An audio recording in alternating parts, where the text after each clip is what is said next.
Mas, amados, eu quero compartilhar com você uma palavra que Deus vem falando ao nosso coração.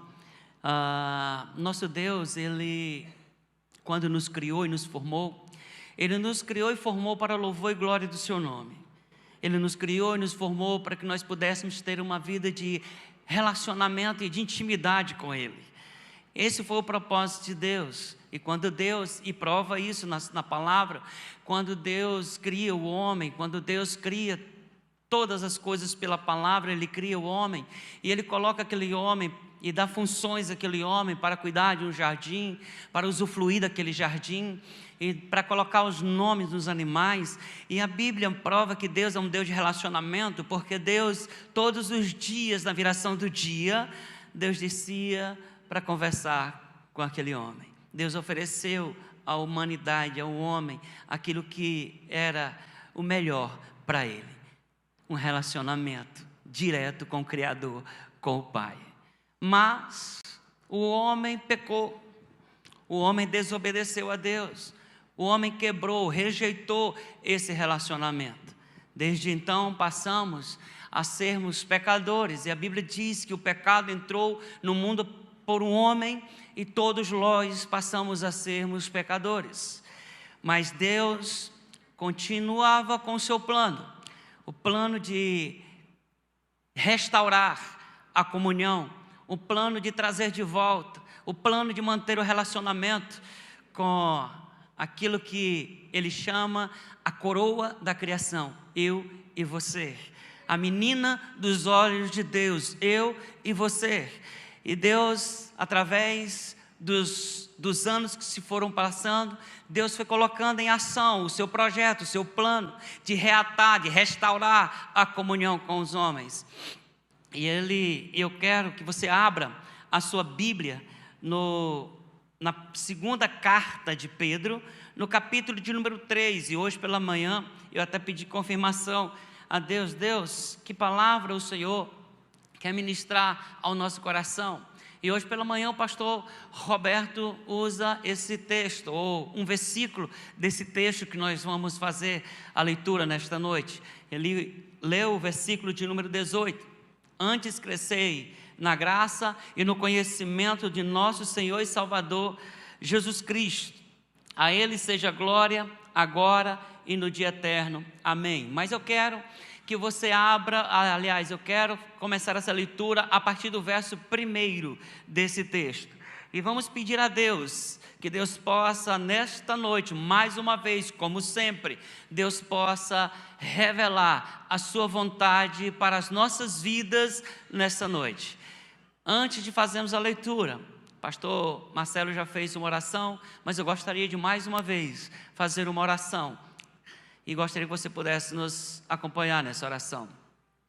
Amado Deus e Pai, em nome de Jesus, nós queremos agradecer ao Senhor, Pai.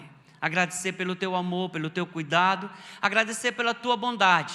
Agradecer, Senhor meu Deus, porque a misericórdia do Senhor, ela tem nos alcançado.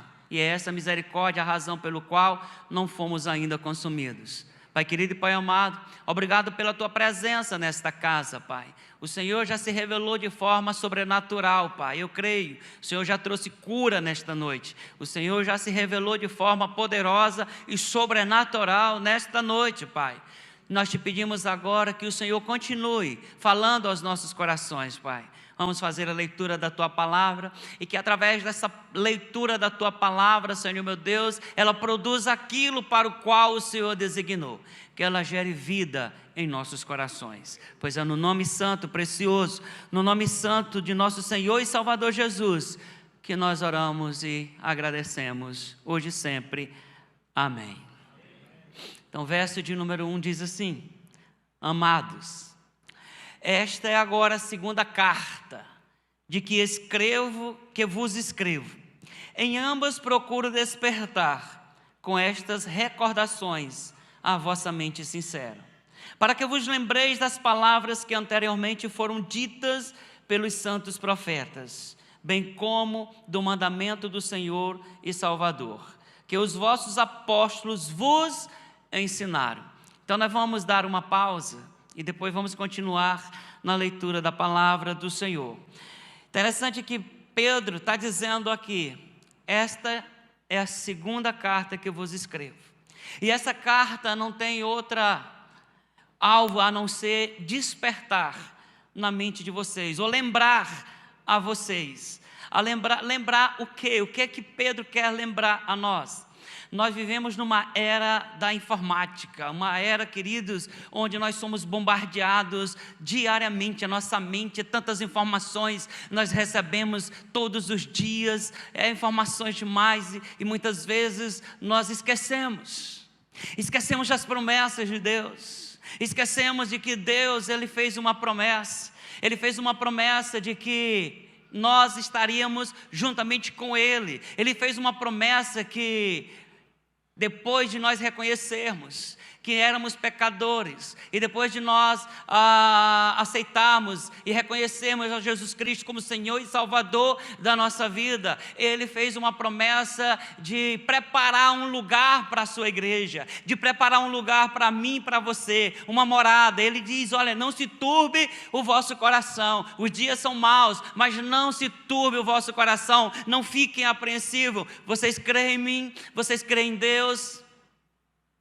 Na casa do meu Pai há muitas moradas, eu vou preparar lugar. Há uma promessa de Deus, há uma promessa do Senhor, e muitas vezes nós vivemos essa vida, a nossa vida, esquecendo dessa promessa do Senhor.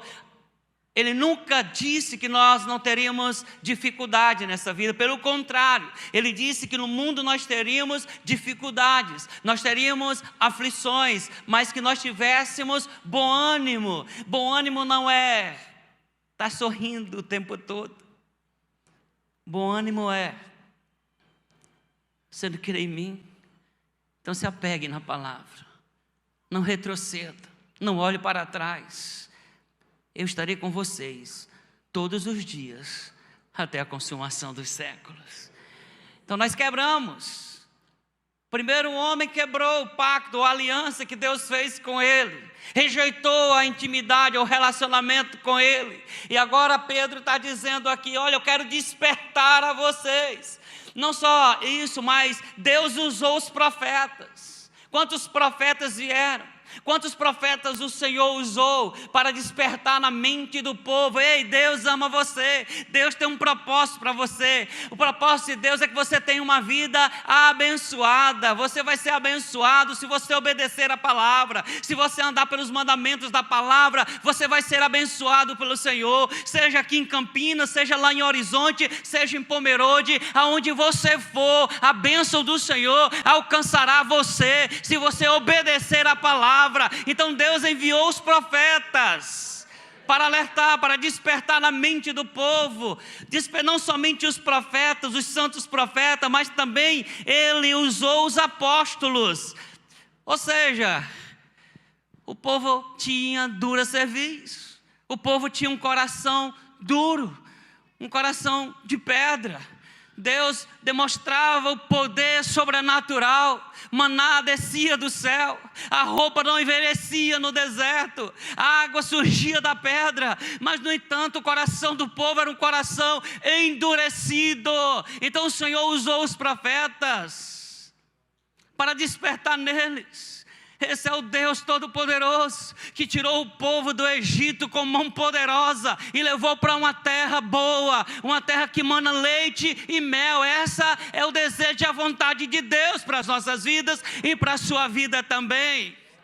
Mas, no entanto, o povo tinha o coração endurecido. Ele, o Senhor, no entanto, Ele não desiste de você, Ele não desiste de mim. O Senhor quer reatar esse relacionamento, esta comunhão. Ele mesmo agora se faz carne, Ele mesmo agora desce, Ele mesmo agora pisa nessa terra. E eu quero dizer para você, o fato mais importante que aconteceu neste planeta não foi o homem pisar na lua, mas foi Deus pisar na terra. Ele veio e Ele pisou nessa terra, e Ele agora veio para dizer e anunciar e de lembrar você que Ele não desistiu de você, que Ele tem um propósito para a sua vida. Ele quer despertar isso na sua mente, e depois que Ele é assunto aos céus, agora Ele usa os profetas e Ele diz: olha, Portanto, agora vocês façam aquilo que eu fiz. Eu vou subir aos céus, não vou deixar vocês órfãos, vou enviar o Espírito Santo. O Espírito Santo virá sobre a vida de vocês, para lembrar a vocês tudo aquilo que eu ministrei e ensinei para vocês. Portanto, agora é a vez de vocês irem. E ele diz aqui no verso 3, antes de tudo, considerai atentamente, que nos últimos dias surgirão escarnecedores, anunciando suas zombarias e seguindo suas próprias paixões. Eles proclamarão o que aconteceu com a promessa da sua vinda. Nós temos uma promessa, queridos. Nós temos uma promessa. O Senhor veio para restaurar a comunhão que foi perdida. A Bíblia diz que por um homem entrou o pecado no mundo, mas por um homem também entrou a salvação através de Jesus Cristo, que é o Senhor e Salvador da nossa vida. E Ele diz, olha o que aconteceu, as pessoas dizem o que aconteceu com a promessa da sua vinda. A Bíblia diz, Paulo diz em 1 Coríntios, no capítulo 15, se não me engano, verso 19, a nossa esperança em Jesus Cristo não é somente aqui, mas a nossa esperança em Jesus Cristo é na eternidade. Nós sabemos em quem temos crido, sabemos que as adversidades, as tribulações que nós enfrentamos e passamos nessa vida não pode ser comparado com aquilo que há de ser revelado em glória para mim e para você. Então, Ele fez uma promessa, todas as promessas que o Senhor fez na Bíblia, Ele cumpriu todas. Todas elas se cumpriram. Então essa promessa há de se cumprir. Nós esperamos, nós ansiamos pela volta de Jesus. Agora a pergunta é, o que você está fazendo para antecipar a vinda de Jesus? Como é que você está vivendo? Como é que está a sua vida? Sua vida está no altar do Senhor? Você vive uma vida de santidade? Você tem lembrado a promessa dele? Na palavra, Pedro está dizendo, olha, não é a primeira carta que eu lembro a vocês, mas é a segunda carta que eu escrevo para que vocês lembrem da promessa de Deus para a vida de vocês. Mas nós somos esquecidos demais. Nós esquecemos. E eu fico aqui maravilhado com esse Jesus. Hoje foi ceia, foi ministrada a ceia do Senhor aqui. A palavra do Senhor diz no Evangelho de João, que João diz, se pudesse colocar em livros, em cadernos, todos os milagres que Jesus fez nessa terra, não haveria caderno, não haveria livros que pudessem conter a quantidade de milagres que Ele fez sobre esta terra quando Ele desceu aqui. Mas sabe, quando nós estamos lembrando o sacrifício, a morte de Jesus Cristo, Ele não quer que você lembre dos milagres, Ele não quer que você lembre do sobrenatural, mas Ele quer que você lembre que Ele morreu para que você pudesse ter comunhão com o Senhor. Ele morreu pela sua vida, para que você pudesse ter esperança de ter vida eterna. Ele morreu para que você pudesse entender, Ele foi preparar um lugar. Eu sei em quem tenho crido e estou bem certo que Ele é poderoso para guardar o meu tesouro até aquele dia. É lembrar do sacrifício de Jesus, é lembrar da morte de Jesus. A cruz está vazia, mas o trono Ele está ocupado. Aleluia, aleluia. Tudo continua como desde o princípio da criação. No entanto, deliberadamente, eles não reconhecem que desde a antiguidade, por meio da palavra de Deus, foram criados os céus e a terra. E esta foi formada da água e por meio da água. Foi pelas águas que o mundo daquela época foi submerso e destruído. Meu amado irmão e minha amada irmã, como está a sua vida diante do altar do Senhor? Nós precisamos ter uma vida de santidade. A gente fala sobre as bênçãos de Deus, mas a bênção de Deus, ela é alcançada por uma vida de obediência à palavra de Deus, à palavra do Senhor. Quando a minha vida e a sua vida estiver enraizada, criado raízes no Senhor, quando o Senhor de fato e verdadeiramente for o centro da sua vida, aí sim, nós teremos uma vida abençoada. Mas eu quero perguntar, como está a sua vida diante do altar do Senhor? Ou melhor, como que as pessoas te veem lá fora, como é que as pessoas veem você lá fora, porque ser santo dentro da igreja é muito fácil. Aqui todo mundo tem cara de anjo arrebatado. Aleluia, louvado seja Deus, glória a Deus, santo. Eu quero ver lá fora. Lá fora a sua vida é para você ter uma vida de santidade. Lá fora é para que as pessoas olhem para você e você atrai as pessoas pela essência de Cristo em sua vida. Como as pessoas te veem lá fora?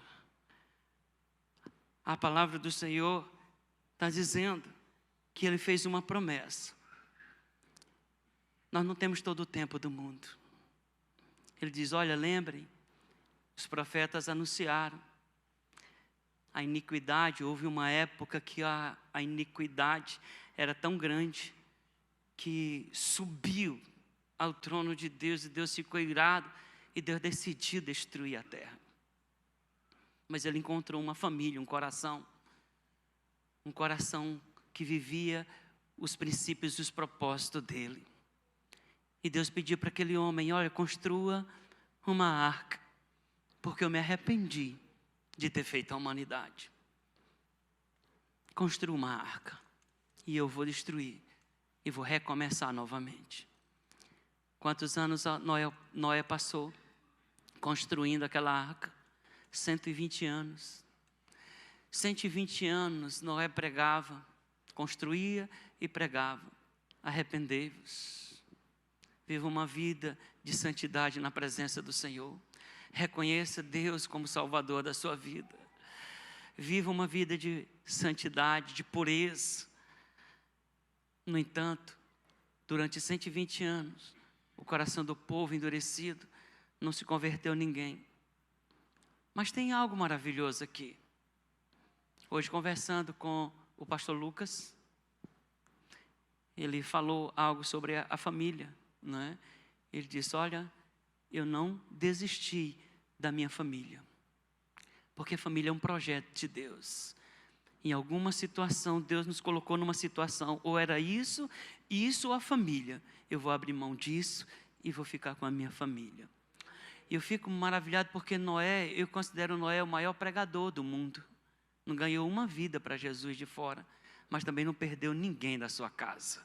Ele cuidou da sua casa, Ele cuidou da sua família e dos seus filhos. O que eu quero dizer, meus amados irmãos, é que tudo isso que nós estamos vendo aqui, tudo isso está reservado. Nós vamos já dar continuidade na palavra, assim como a iniquidade. Ou você, o que é que você acha? Como é que nós estamos vivendo hoje? Será que difere muito dos dias atuais, daqueles dias de Sodoma e Gomorra? Será que não estamos muito parecidos? Ou, quiçá, já ultrapassamos as aberrações daquela época lá? Então não se engane. Assim como Deus reservou aquela humanidade naquela época, a Bíblia está dizendo aqui, para ser destruído e submerso sobre as águas pela palavra. O verso 7 diz, ora, por intermédio da mesma palavra, a palavra não muda. O escritor de Hebreus diz que o Senhor é o mesmo ontem, hoje será eternamente. Então a palavra do Senhor permanece. Passa-se cultura, passa-se povos, passa-se tudo, mas a palavra permanece a mesma. Aquilo que era pecado para Deus lá em Sodoma e Gomorra continua sendo pecado para Deus hoje também. Então não muda de forma nenhuma. E o que nós vemos hoje muitas vezes, sabe o que é? Em vez da igreja ser a igreja que influencia o mundo, é o mundo que tem entrado dentro das igrejas tentando influenciar através da moda, do modismo, e trazendo para dentro da igreja do Senhor Jesus.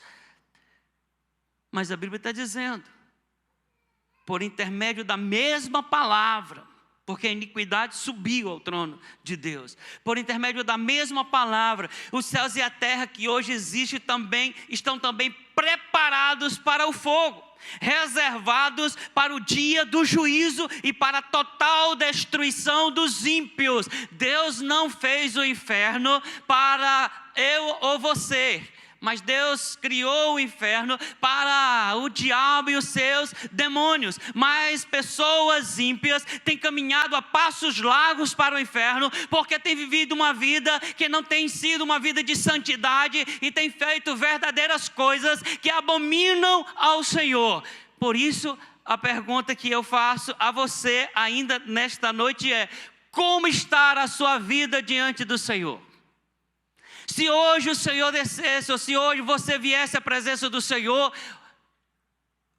e o Senhor perguntasse: por que eu devo deixar você entrar no reino celestial? Como você responderia para Ele? O que você diria para Ele? Porque nós somos indesculpáveis diante do Senhor. Nós temos tudo, ou Ele forneceu tudo. O nosso livro de regra e fé é a palavra de Deus, a Bíblia Sagrada. Ela é a palavra de Deus e nela tem tudo que eu preciso para viver uma vida de santidade e que agrada ao Senhor. Então nós temos em nossas mãos a palavra.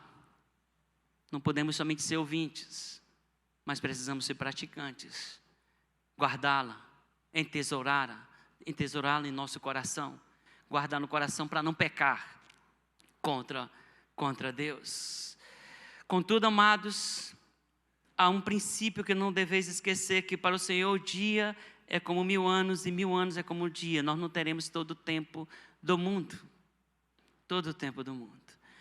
Eu não sei se foi o pastor Marcelo, se foi o pastor Roberto que falou sobre, é num piscar de olhos. É num piscar de olhos. Não haverá tempo para mais nada. Quando o Senhor voltar, é um piscar de olhos. Não haverá mais tempo de se arrepender. Ele veio como Salvador, porém, Ele virá agora como juiz. O Senhor virá como juiz. E eu me lembro aqui que aconteceu isso, eu não me lembro qual foi o local, mas um cidadão, ele ia com seu carro conduzido por uma BR, e ali ele perdeu o controle da direção do carro, e ele desceu o barranco e o carro capotou algumas vezes e esbarrou num tronco de árvore. E ali ele ficou enganchado na lataria daquele carro, e naquela BR ia passando um outro carro ali, bem próximo do momento do acidente. E quando aquele carro passa, o rapaz dá uma olhada para baixo e ele vê ali embaixo uma pessoa agonizando, tentando sair e escapar daquele carro e não conseguia. E ele para o carro e ele desce aquele barranco e ele vai até ali, ele pega um tronco ali de pau ali, ele consegue com aquele pau tirar ali aquele homem, afastar a lataria daquele carro e consegue arrastar aquele homem para uma distância daquele carro. E quando ele chega a uma determinada distância, aquele carro explodiu. Bum! E aquele homem ficou muito grato e disse: olha, muito obrigado. Você me salvou, eu não tenho como pagar, eu não sei como pagar, mas eu quero dizer que serei eternamente grato a você, porque o Senhor me salvou. E não somente isso, Ele levou aquele homem até a cidade mais próxima, levou até o hospital, colocou ele ali, seguiu viagem, para que ele fosse atendido, cuidar dos ferimentos dele ali. Passou-se anos, 2 anos, 5 anos, 10 anos, e aquele homem novamente se envolveu num acidente, e agora ele estava embriagado, e ele embriagado ali, ele conduziu o carro de forma que ele se envolveu num acidente e houve morte de uma pessoa. Ele foi pego em flagrante, fizeram o teste, ele estava embriagado, foi preso e depois foi levado a juízo. E quando ele, como réu, chega diante daquele juiz, e quando ele está de cabeça baixa ali, que ele levanta a sua cabeça, e ele olha e reconhece o juiz. E ele lembrou: este juiz foi aquele Senhor que me salvou, esse homem é um homem misericordioso. é um homem amoroso, é um homem que arriscou a vida dele para me salvar. Certamente Ele vai usar de misericórdia comigo. Senhor meritíssimo, o Senhor lembra de mim? E aquele juiz olha e disse: sim, eu lembro de você. Pois é, o Senhor me salvou naquele dia, naquele acidente, alguns anos atrás. Ele disse: sim, eu lembro disso, eu lembro dos detalhes de tudo como foi. Eu quero dizer para você que naquele dia eu fui seu salvador, porém hoje eu sou o seu juiz, e eu vou julgar com justiça. O Senhor Jesus morreu em nosso favor. Ele veio anunciar o reino de Deus. Ele veio para reatar a comunhão que nós havíamos perdido com o Senhor. Ele mesmo disse: eu vim salvar e buscar o que se havia perdido. Porém, quando a trombeta tocar e quando o Senhor descer sobre as nuvens, Ele não virá mais como o Salvador. Ele virá agora como juiz. Por isso que a Bíblia está dizendo que esse mundo está reservado para o juízo do Senhor, e é num piscar de olho. Mas quando vai acontecer isso? Já se falaram tanto tempo, os apóstolos, os discípulos já esperavam o Senhor, eles já se cumprimentavam dizendo: Maranata, a hora vem, Ele prometeu, mas quando? Aí a palavra do Senhor, Pedro diz: Ele não se engana, um dia para o Senhor é como 1000 anos. O Senhor não se atrasa em cumprir a sua promessa, como alguns julgam. Pelo contrário, pastor, sim, pelo contrário, Ele é extremamente paciente convosco. Cristo tem sido paciente com alguns de nós, conosco na verdade, porque nós somos ingratos. Porque se nós fôssemos gratos, nós deveríamos uma vida no altar do Senhor, vivendo uma vida de santidade, onde chegávamos lá, em qualquer lugar, seja no trabalho, seja na nossa vizinhança, seja em qualquer lugar, nós falaríamos e expressaríamos o amor de Jesus para aquelas pessoas. Quantas pessoas que estão ao nosso redor estão morrendo sem Deus e sem salvação, e no entanto nós nos calamos, ficamos calados, ficamos ali como agente secreto do Senhor, sem manifestar a essência, o amor de Jesus, a misericórdia e o amor de Jesus para aquelas pessoas. Como é que está a sua vida? O Senhor não tarda a se cumprir, Ele é paciente para convosco e não quer que ninguém pereça. Ele não quer que ninguém se perca, mas que todos cheguem ao arrependimento. Entretanto, o dia do Senhor virá como um ladrão. Como um ladrão, nós já fomos assaltados algumas vezes em Fortaleza. A Francisca já foi assaltada à mão armada umas 3 vezes. Mas a empresa foi assaltada inúmeras vezes. Inúmeras vezes. E olha que a gente coloca câmera, o ladrão entra por aqui, a gente vai lá e fecha lá, e ali entra por outro lugar, de repente a gente fecha lá novamente. Então, mas a Bíblia está dizendo: ei, Jesus vai voltar, Ele fez uma promessa, então nós precisamos estar vigilantes. Por isso que Pedro está dizendo, é a 2ª carta que eu escrevo, eu quero despertar em vocês essa lembrança, não se esqueçam. Vocês não têm toda a vida, não. Vocês precisam viver uma vida de santidade hoje. Vocês têm que viver hoje como se Jesus Cristo fosse voltar hoje. Como se Jesus fosse voltar agora. Porque se Ele voltar agora, o que é que nós vamos apresentar para Ele? Ou será que a gente tem alguma coisa ainda para consertar? Será que a gente tem alguns pecados de estimação ainda? Aquele pecado de estimação é aquele que você sabe que está errado, você peca, você pede perdão a Deus, e Deus, misericordioso como é, Ele perdoa, e você volta a pecar de novo,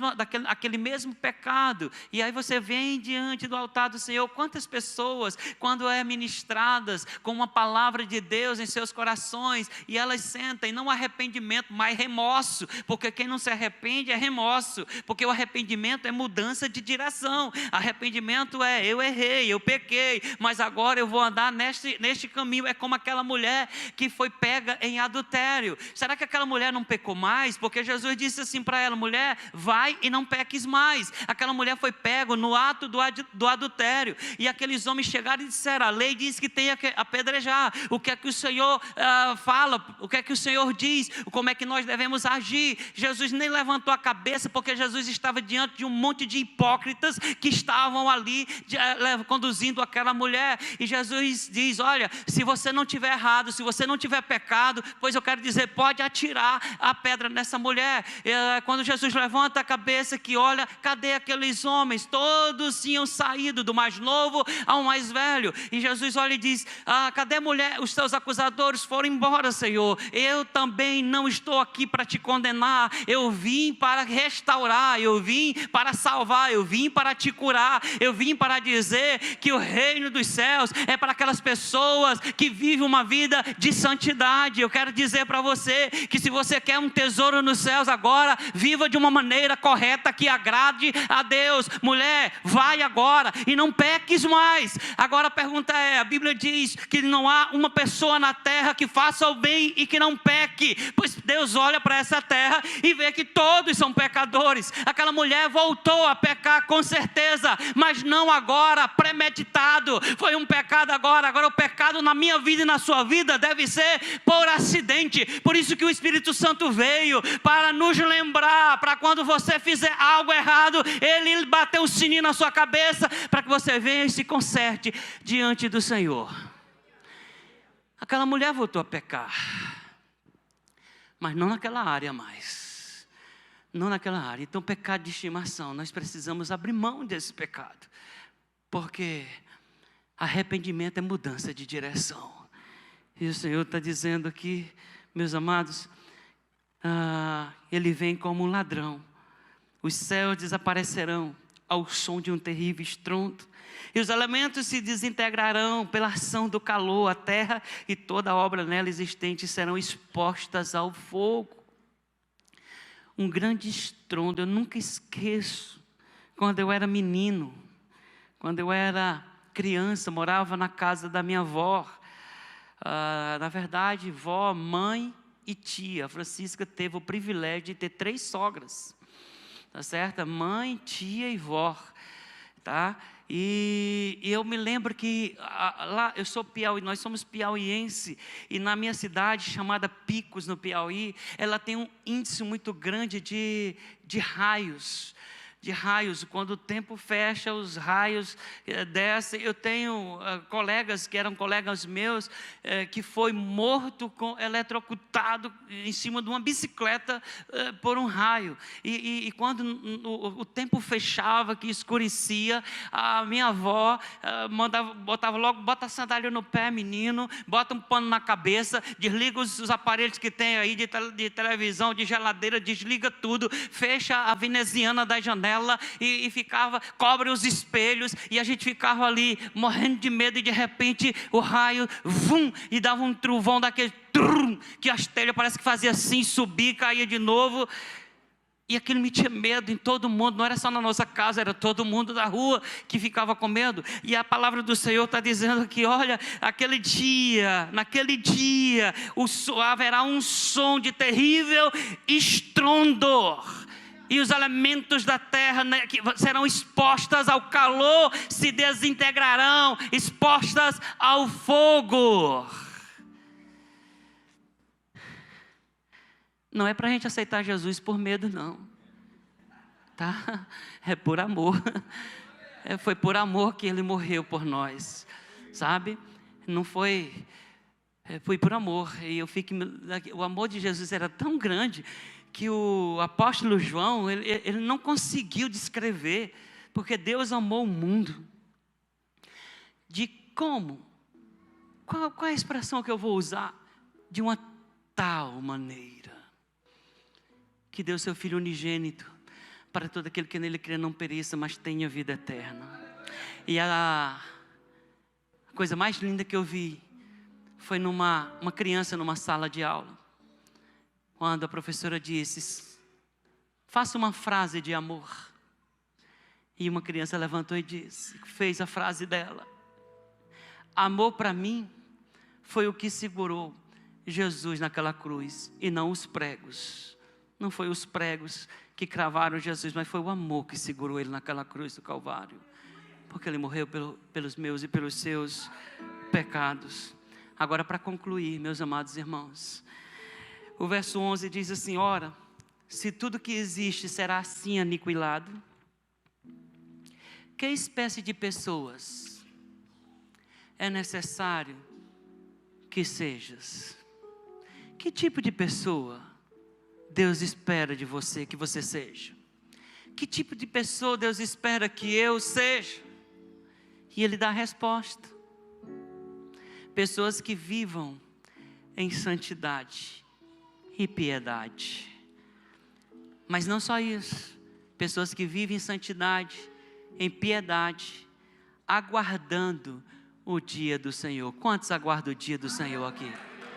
Ele vai voltar, Ele fez uma promessa, Ele vai voltar, Ele prometeu, Ele disse que viria para buscar a sua igreja. Mas que povo Ele vem buscar? Ele vem buscar este povo aqui, que Pedro está dizendo, que pessoas que vivem uma vida de santidade, pessoas que são misericordiosas, pessoas que não vivem apontando o dedo e acusando outras, mas pessoas que oram por aquelas pessoas, que cuidam daquelas pessoas, que zelam por aquelas pessoas, que têm misericórdia por aquelas pessoas, e pessoas que amam a vinda de Jesus, que faz alguma coisa, que anuncia o reino de Deus, que proclamam o evangelho das boas novas de salvação. São essas pessoas que o Senhor vem buscar, aguardando o dia do Senhor e apressando a sua vinda. Naquele dia os céus se dissolverão em fogo, e todos os elementos ardendo dissiparão com calor. Mas pegue essa palavra para você, amada igreja: todavia confiamos em sua promessa. Quantos confiam na promessa do Senhor? Diga glória a Deus. Esperamos novos céus e uma nova terra, onde habita a justiça de Deus. Ali não haverá mais choro, ali não haverá mais morte, ali haverá a glória de Deus, a presença de Deus naquele lugar. É essa a lembrança que Pedro quer que você e eu tenha na nossa mente, na sua mente. Ele vai voltar. Ele já restaurou a nossa comunhão no dia que você aceitou a Jesus Cristo como Senhor e Salvador. O seu nome foi escrito no livro da vida. O Senhor reservou você, está reservando uma morada lá na glória, e Ele será o seu Deus. Ele será o nosso Deus, e nós seremos o seu povo. Aleluia, aleluia. Nós confiamos na promessa do Senhor. Por isso, amados, enquanto aguardais estes eventos, verso 14: esforçai-vos para que sejais encontrados com Ele em plena paz, sem mácula e livres de culpas diante do Senhor. Amém.